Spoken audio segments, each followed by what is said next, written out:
દેવેન, આપણે અટકાવવા માંગીશ. કોંગ્રેસના ધારાસભ્ય વિરજી ઠુમર આપણી સાથે ફોન લાઈન પર અત્યારે જોડાઈ ગયા છે. ઠુમરજી, સ્વાગત છે આપનું. જે અત્યારે બાબત સામે આવી રહી છે, ગઈકાલે વરાછામાં સભા દરમિયાન મનસુખ માંડવિયાએ કહ્યું કે પાક વીમાના જે પ્રશ્નો છે તેને હલ કરવાની કોશિશ કરીશું, પરંતુ મતદાન તો દેશને સુરક્ષિત હાથમાં સોંપવા માટે કરવું જોઈએ. કઈ રીતે જુઓ છો આ બાબતને? દેશને સુરક્ષિત કેવો રાખી શકાય છે હિન્દુસ્તાનની પ્રજા જાણી રહી છે, ગુજરાતની પ્રજા પણ જાણી રહી છે. સ્ટ્રાઇકના નામે મિલિટરીના જવાનો આજે કેટલા છેલ્લા 5 વર્ષમાં મળ્યા છે. સ્ટ્રાઇકમાં શું પરિસ્થિતિ થઈ છે આખો હિન્દુસ્તાન જાણી રહ્યો છે.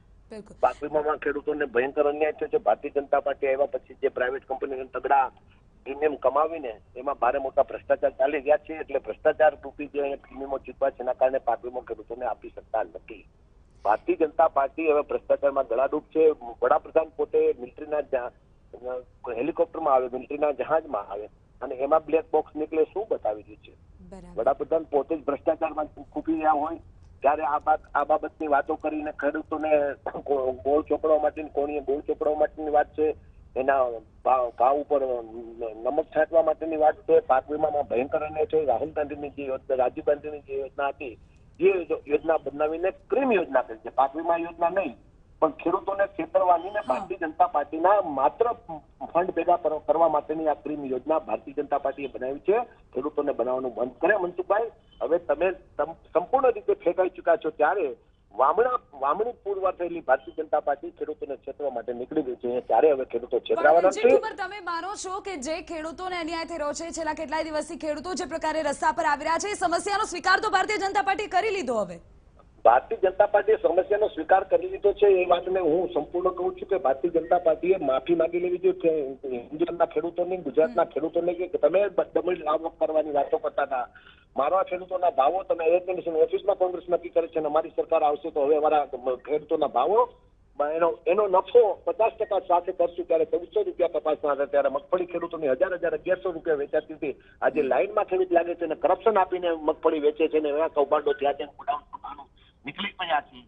મરચાના ગોડાઉન સર્જે, મગફળીના ગોડાઉન સર્જે, ચણા માટેની આ પરિસ્થિતિ થાય, ભેળસેળયુક્ત કામ થાય. એટલે ભારતીય જનતા પાર્ટી નિષ્ફળ નીવડી છે. કોઈ વાતો કરે એની ઉપર વિશ્વાસ રહ્યો જ નથી.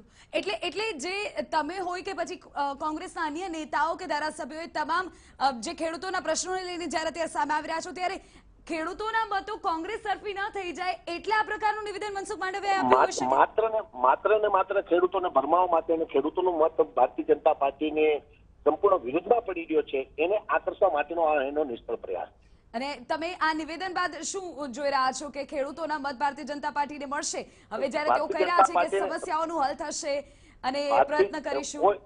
ભારતીય જનતા પાર્ટીમાં કોઈ ખેડૂતો મૂર્ખામી કરે એવું મને દેખાતું જ નથી. હું કિસાનનો એક ખેડૂતોનો મહત્વનો આગેવાન છું. મેં હંમેશા ખેડૂતોના પ્રશ્નો વિધાનસભામાં લોકસભામાં રજૂ કર્યા છે. ત્યારે મને લાગે છે કે હવે ખેડૂતોને સમજાઈ ગયું છે. માત્ર વામણી પૂરવાર થયેલી ભારતીય જનતા પાર્ટી ખેડૂતોને આકર્ષવા પ્રયાસ કરી રહ્યા હોય પણ એમાં ખેડૂતો આકર્ષવાના નથી. ઠીક છે, આભાર વિરજી ઠુમર અમારી સાથે વાતચીત કરવા બદલ. તો કોંગ્રેસના નેતા વિરજી ઠુમર કે જેઓએ પ્રતિક્રિયા આપી મનસુખ માંડવિયાના નિવેદન પર અને કહ્યું કે ભાજપ ભ્રષ્ટાચારમાં ગળાડૂબ છે અને કોણીએ ગોળ લગાડવાનો પ્રયત્ન અત્યારે કરી રહી છે. ખેડૂતોને આકર્ષવા માટે પ્રયત્ન કરી રહી છે કારણ કે જાણી ગઈ છે કે ખેડૂતો હવે તેમના પક્ષમાં નથી અને તેઓની સમસ્યાઓ અપાર છે.